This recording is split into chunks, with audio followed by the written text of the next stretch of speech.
تاکہ جھاڑیوں میں کہیں لباس پھنس کے پھٹ نہ جائے۔ وہ فرماتے ہیں تقویٰ یہی ہے، یہ جو دنیا ہے یہ گناہوں کا جنگل ہے، دائیں بھی خاردار جھاڑیاں بائیں بھی خاردار جھاڑیاں، ایک ہی رستہ ہے اور منزل ہے اللہ کی بارگاہ۔ آپ نے اس رستے سے گزرنا ہے۔ تقویٰ یہ ہے کہ دنیا کے سفر میں گناہوں کی خاردار جھاڑیوں سے اپنے ایمان کے لباس کو بچا لیا۔ یہ تقویٰ ہے، یہ ہماری زندگیوں میں دور دور تک نظر نہیں آ رہا۔ ہم نے جان بوجھ کے گناہوں کی جھاڑیوں میں اپنے ہاتھ دے دی، جان بوجھ کے۔ تو تقویٰ تو یہ تھا کہ اپنے ایمان کے لباس کو بچایا جاتا۔ بات سمجھ آ رہی؟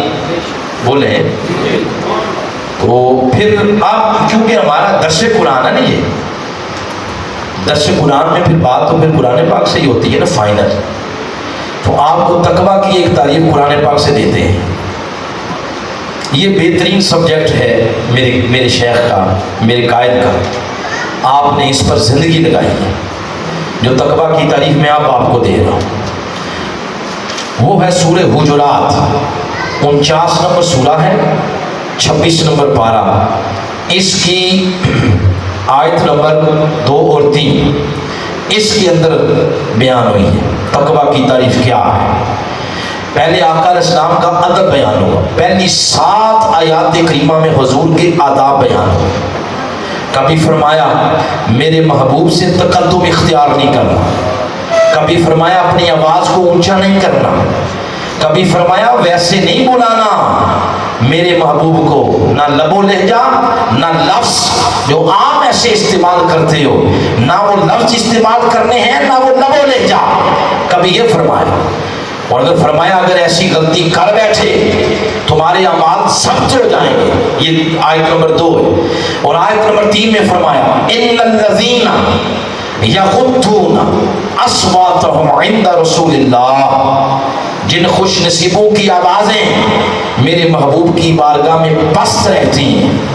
آگے حرف حاصل کے ساتھ فرمایا اولئک الذین، یہی وہ لوگ امتحن اللہ قلوبہم للتقوی، فرمایا یہی وہ لوگ ہیں جن کے دل اللہ اپنے تقوی کے لیے چن لیتا ہے۔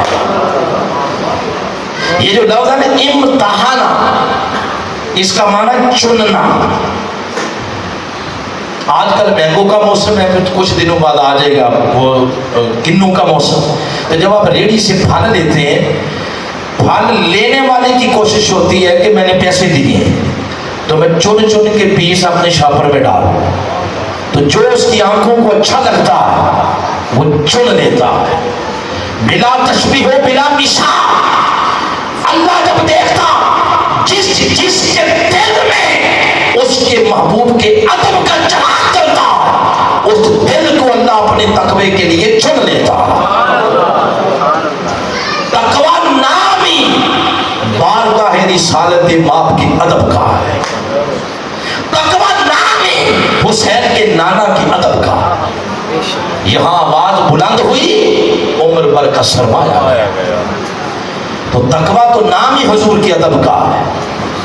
جب تقوی نام ہی حضور کے ادب کا ہے تو اب اس تناظر میں ہم امام پاک کی شخصیت کا جائزہ لیتے ہیں۔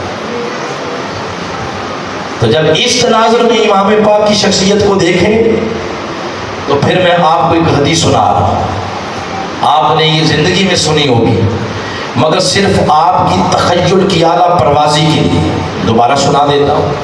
آپ کو پتہ ہے نا آقا علیہ السلام جب نماز کے لیے تشریف لے جاتے سجدے میں ہوتے تو اکثر و بیشتر ایسا ہوتا، کبھی امام حسن علیہ السلام آپ کی پشت پر سوار ہو جاتے اور کبھی امام حسین علیہ السلام وہ سوار ہو جاتے۔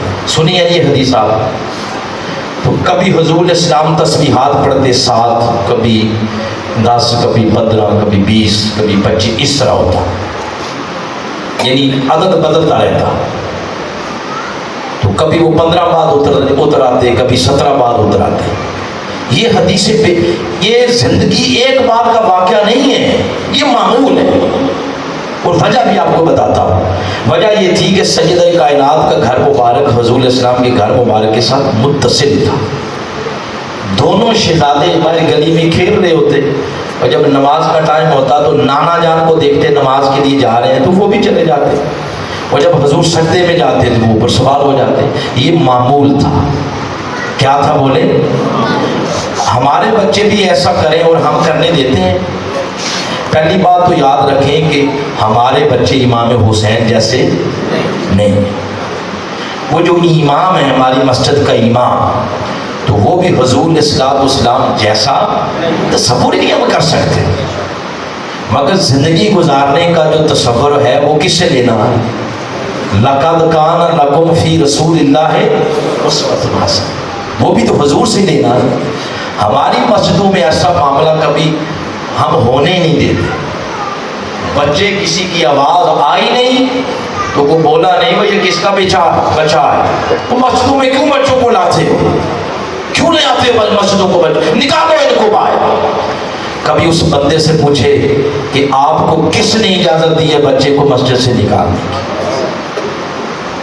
ہم نے تو کبھی کسی حدیث میں نہیں پڑھا کہ حضور نے مسجدوں سے بچوں کو نکالا ہو، جھڑکا ہو۔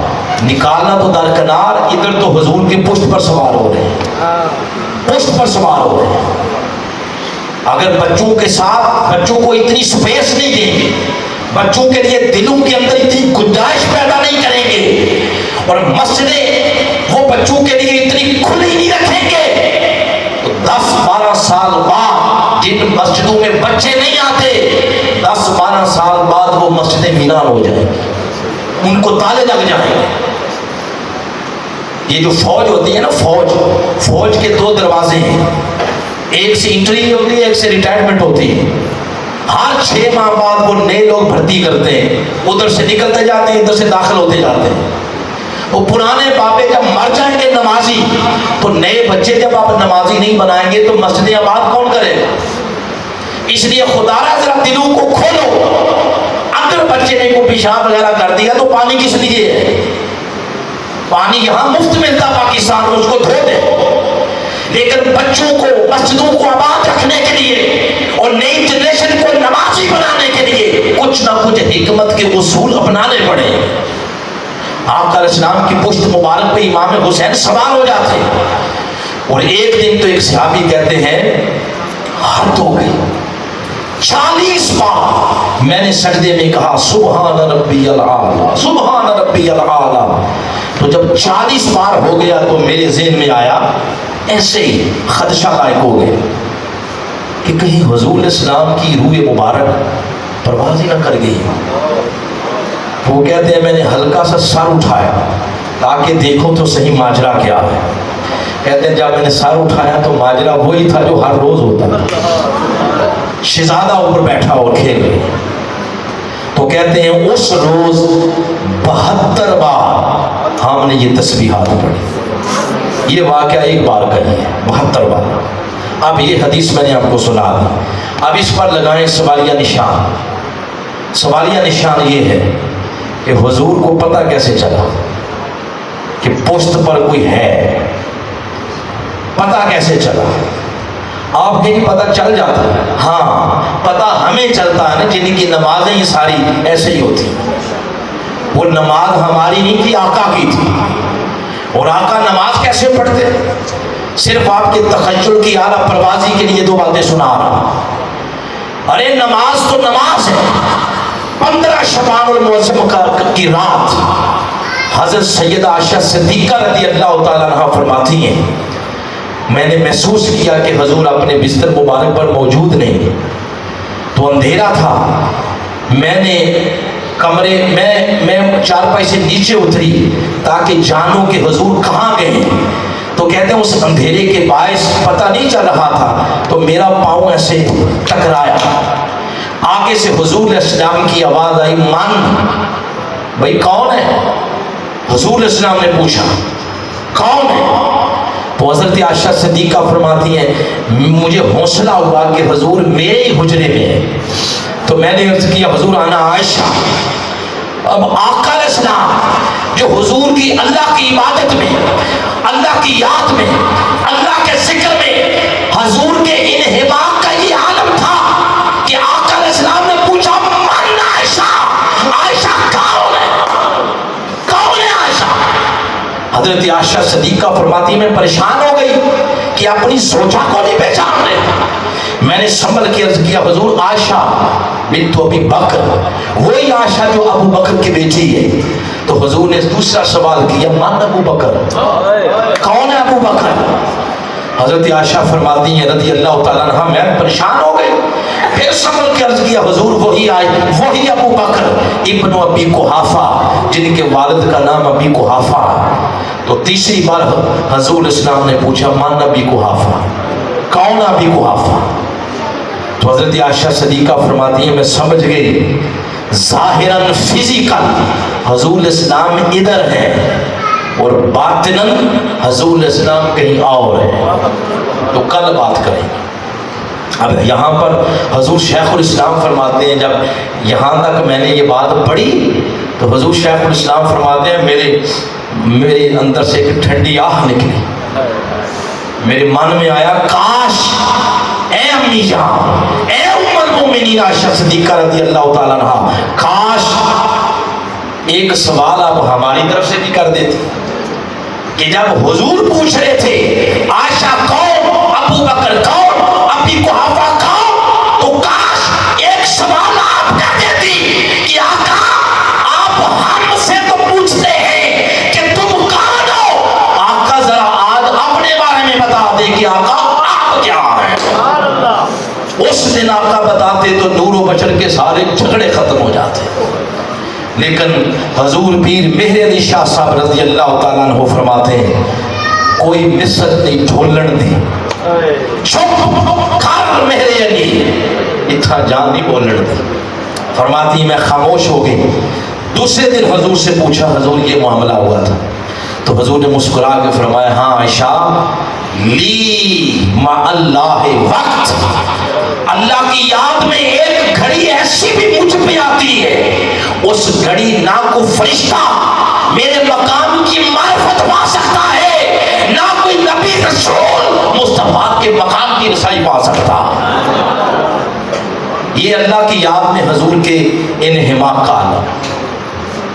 ارے حضور نے جب ہمیں نمازیں پڑھنے کا حکم دیا تو یوں فرمایا جب نماز پڑھو تو یوں تصور کیا کرو کہ تم اللہ کو دیکھ رہے ہو، یہ حدیث مبارکہ، اور فرمایا یہ تصور نہیں لا سکتے تو کم از کم اتنا تصور تو ضرور رکھو کہ اللہ تمہیں دیکھ رہا۔ یہ ہمیں نماز پڑھنے کا حضور اسلام بتا رہے ہیں کہ اس طرح پڑھا کرو، ان کی اپنی نماز کا عالم کیا ہو، اپنی نماز۔ ارے غلاموں کی نماز کا یہ عالم ہے، مولا علی کو تیر لگا تھا پنڈلی میں، تو عام نماز کے علاوہ جب کھینچتے تو درد ہوتا تھا آپ کو، اور حالت نماز میں کسی نے نکال دیا تو بعد میں آپ نے دیکھا تو پنڈلی میں تیر نہیں، تو پوچھا بھائی وہ کدھر گیا ہے، تو کسی نے کہا ہم نے نکال دیا، تو قسم کھا کے فرمایا تھا کہ مجھے اللہ کی قسم ہے چمٹی کے کاٹنے جتنے درد کا احساس بھی نہیں۔ یہ نمازیں غلاموں کی ہیں، آقا کی نماز کا عالم کیا ہو۔ اب سوال وہی پیدا ہوا کہ حضور کو پتہ کیسے چلا۔ یاد رکھیں وہ جواب دینے سے پہلے کوئی 1 منٹ کی یہ بات سن لیں، یہ جو ہمارا دین ہے نا، یہ 2 چیزوں کا مجموعہ ہے، ایک چیز ہے فعل، ایک ہے قول۔ قول بھی حضور اسلام کا اور فعل بھی حضور اسلام کا۔ قول مصطفیٰ اور فعل مصطفیٰ مل جائیں تو دین بنتا ہے، کیونکہ قول مصطفیٰ پر بھی وحی کی مہر ہے، وما ينطق عن الهوى ان هو الا وحی یوحی۔ میرا محبوب اس وقت تک کلام نہیں کرتا جب تک اس کی زبان سے نکلنے والے ایک ایک لفظ پر اللہ کی بارگاہ سے وحی الہی کی مہر نہ لگا دی جائے۔ اور سورہ یونس میں حضور کے فعل کے لیے فرمایا ان اتبع الا ما یوحی الی، اس وقت تک میں کوئی فعل اور کام نہیں کرتا جب تک میرے ایک ایک قدم پر وحی الہی کی مہر نہ لگا دی جائے۔ قول مصطفیٰ بھی وحی الہی سے اٹیسٹڈ شدہ اور فعل مصطفیٰ بھی وحی الہی سے اٹیسٹڈ شدہ، یہ دونوں مل گئے تو دین بنا ہے۔ آج جو حضور نے کیا وہ قول نہیں، یہ جو سجدہ لمبا کیا ہے یہ حضور کا فعل ہے۔ بولے کیا ہے حضور کا؟ جیسے سورہ یونس کی آیت کی روشنی میں یہ ہم نے ثابت کیا کہ فعل مصطفیٰ وحی الہی سے ٹیسٹڈ شدہ ہے۔ آج جب یہ فعل سجدے والا کر رہے تھے کہ 72 تسبیحات پیچھے والوں نے پڑھ دی، 72، تو اس کا پھر یہی مطلب ہے کہ اس فعل پر وحی الہی کی کیا تھی؟ مہر۔ وحی لے کے کون آتا ہے؟ بولے نا، اب بات ساری میں کھول رہا ہوں ایسے کر کے، ساری کھل رہی ہے۔ ہوا یوں ہوگا کہ جبریل آیا ہوگا، جبریل نے آ کے کہا ہوگا، عرض کیا ہوگا حضور آپ کی پشت پر آپ کا لخت جگر فاطمہ کا شہزادہ بیٹھا ہے، منش خدا بندی یہی ہے کہ اپنے سجدے کو لمبا کر دیں۔ یہ ہے، آپ اس کو ذرا ایک نظم کے اندر بیان کرتے ہیں، آپ کو لطف آئے گا۔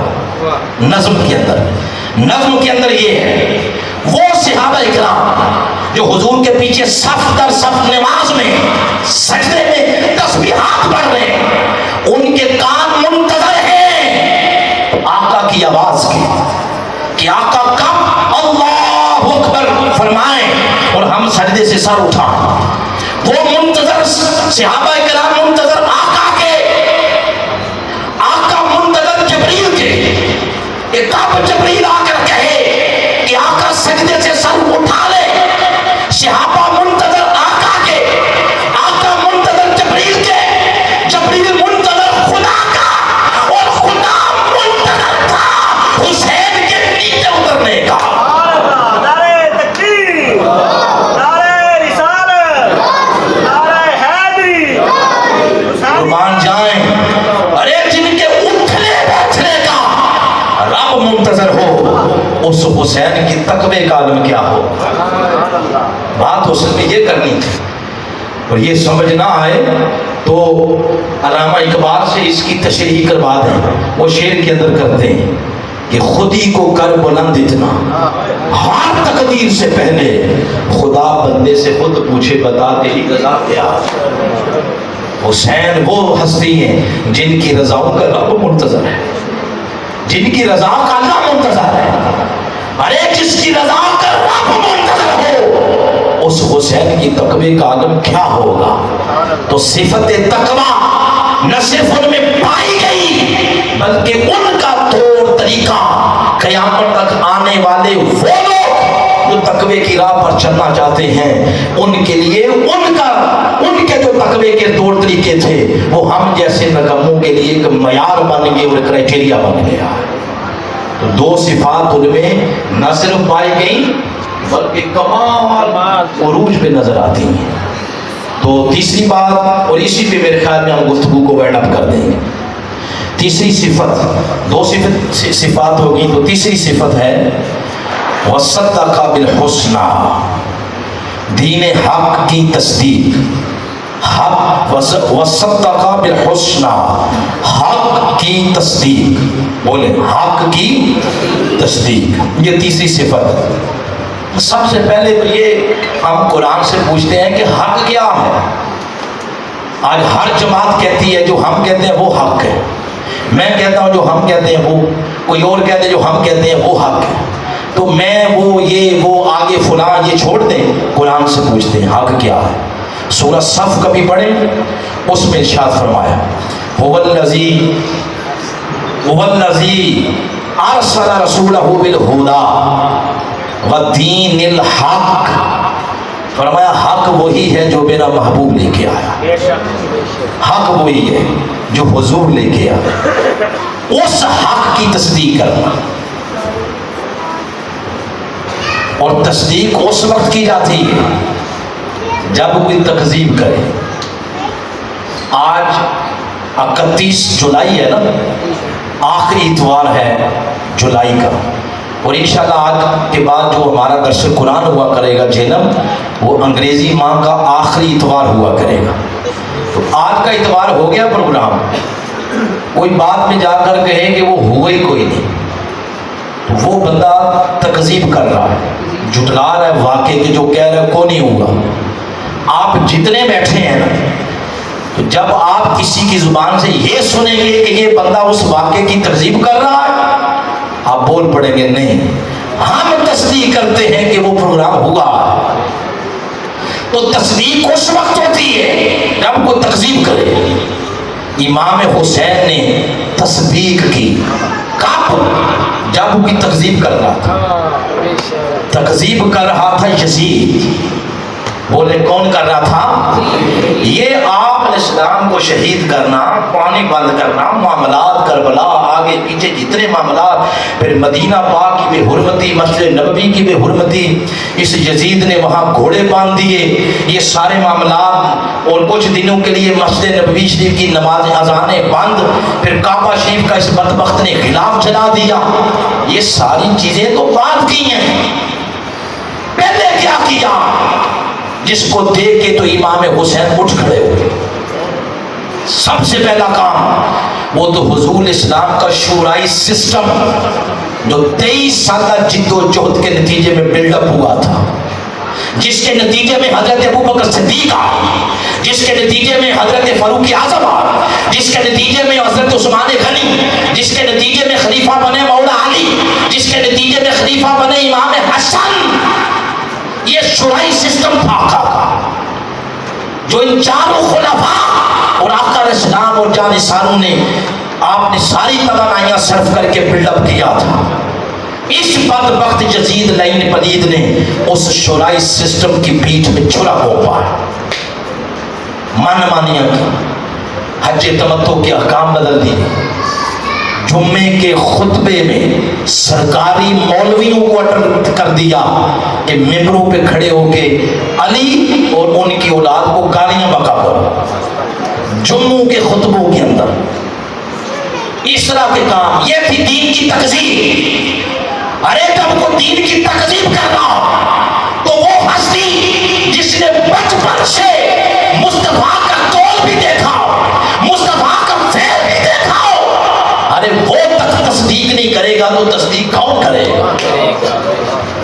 اور تصدیق کرنے والے پھر یہ نہیں دیکھتے ہمارے ساتھ چلے کتنے ہیں، ہمارے پاس 100 ہیں یا 200 ہیں، وہ یہ نہیں دیکھتے، وہ صرف یہ دیکھتے ہیں قیامت تک نام زندہ اسے کا رہے گا جس نے دین کی تصدیق کی ہوگی۔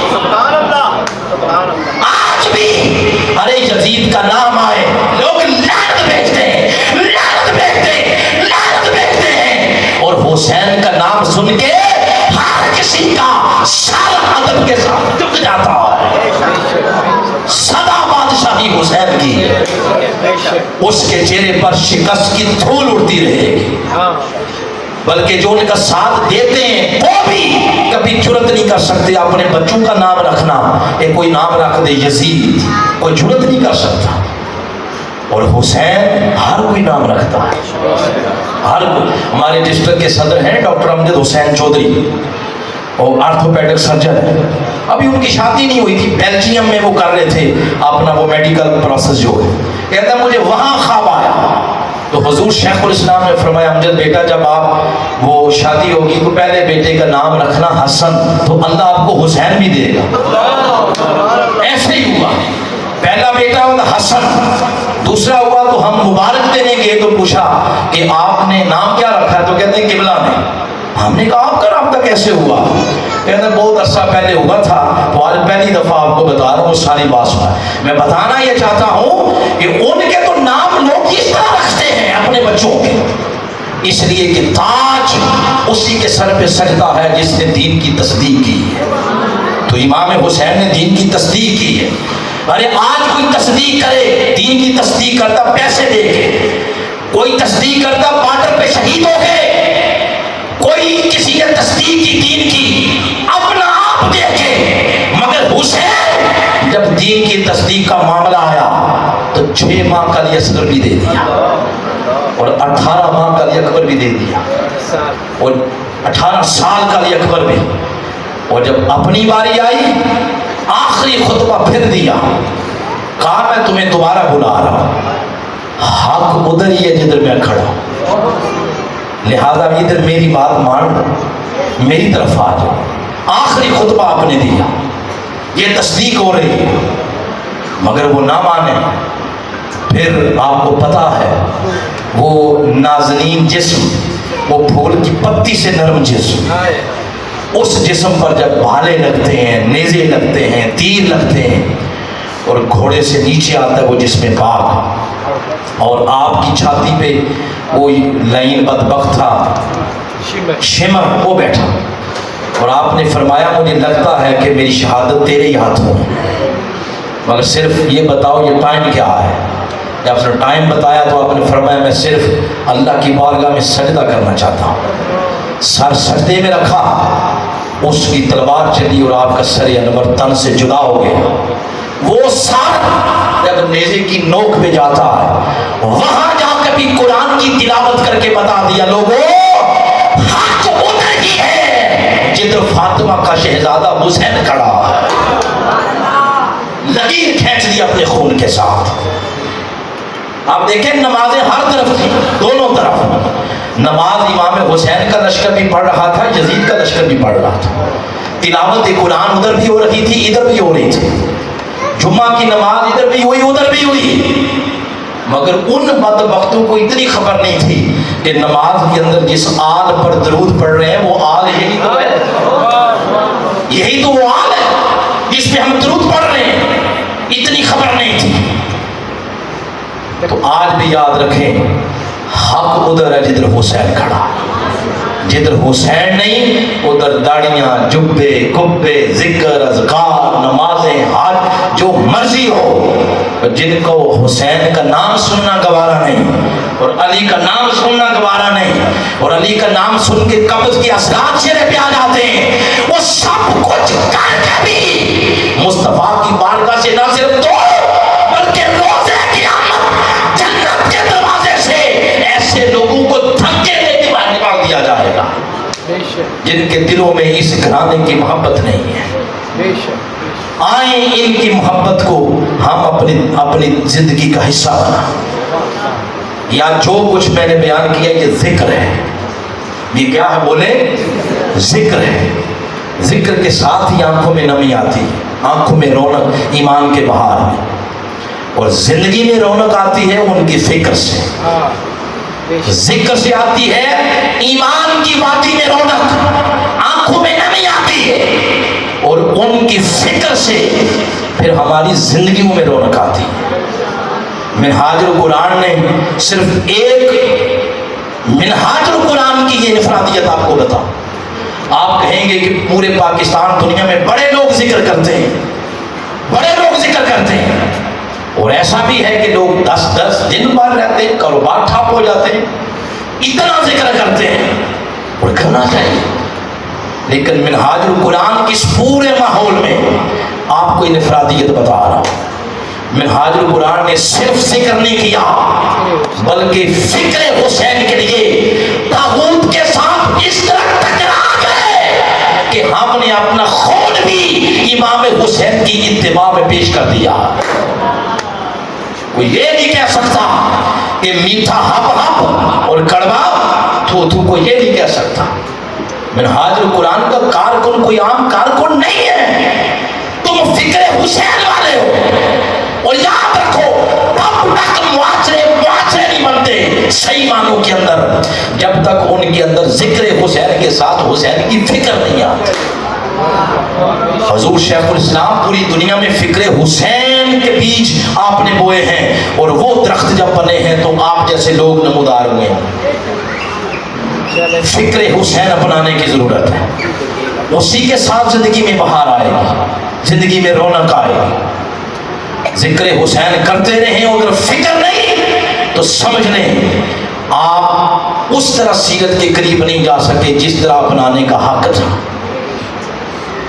وہ دھرنا 2014 2013 یہ سارا فکر حسین ہی تو اور کیا مستقبی انقلاب یہ فکر حسین ہی، اور ضروری نہیں کہ ظاہراً بندہ جیت جا، یہ ضروری نہیں، اگر دیکھا جائے ظاہر تو امام علی مقام ظاہر دیکھا جائے تو نقصان ہی ہوا ہے نا، مگر 1400 سال گزرنے کے باوجود بھی آج بھی لوگ محبت سے نام حسین کا لیتے ہیں، یزید کا کون نہیں لیتا۔ اے فکر حسین والوں، حضرت امام مہدی علیہ السلام تک والوں جو فکر حسین پر چلے انہی کے نام لیے جائیں گے، اور حضرت امام مہدی علیہ السلام کے قافلے کے جھاڑو بردار وہ لوگ بنیں گے جنہوں نے حسین کا ذکر بھی کیا اور حسین کی فکر کو بھی اپنایا۔ اس وجہ سے میرے شیخ فرماتے ہیں حضور شیخ الاسلام کہ اللہ نے مجھے دکھایا ہے کہ میری تحریک کا ایک ایک ورکر، اس کی نسل جو قیامت تک آئے گی، وہ حضرت امام مہدی علیہ السلام کے جھاڑو بردار میں اللہ پاک نے شامل کیا، اور قیامت اس وقت تک نہیں آنی جب تک آخری شہزادہ فاطمی شہزادہ نہیں آ جائے گا۔ اس آخری فاطمی شہزادے کا نام امام مہدی علیہ السلام ہے۔ منہاج القرآن آج کے دور میں غنیمت ہے، یہ کوئی عام چیز نہیں لوگوں، یہ یونیک چیز ہے پوری ہسٹری کے اندر۔ آئیں اپنی خدمات دائیں بائیں ضائع کرنے کی بجائے ایک پراپر اس چینل پہ اپنی خدمات اور توانائیاں صرف کریں جس چینل پر، جس پلیٹ فارم پر صرف کی گئی توانائیوں کو عالمی سطح پر سراہا جاتا ہے۔ آپ کو دعوت ہے اس میں شامل ہونے کا۔ اور یہاں پہ آج گفتگو ختم کرتے ہیں۔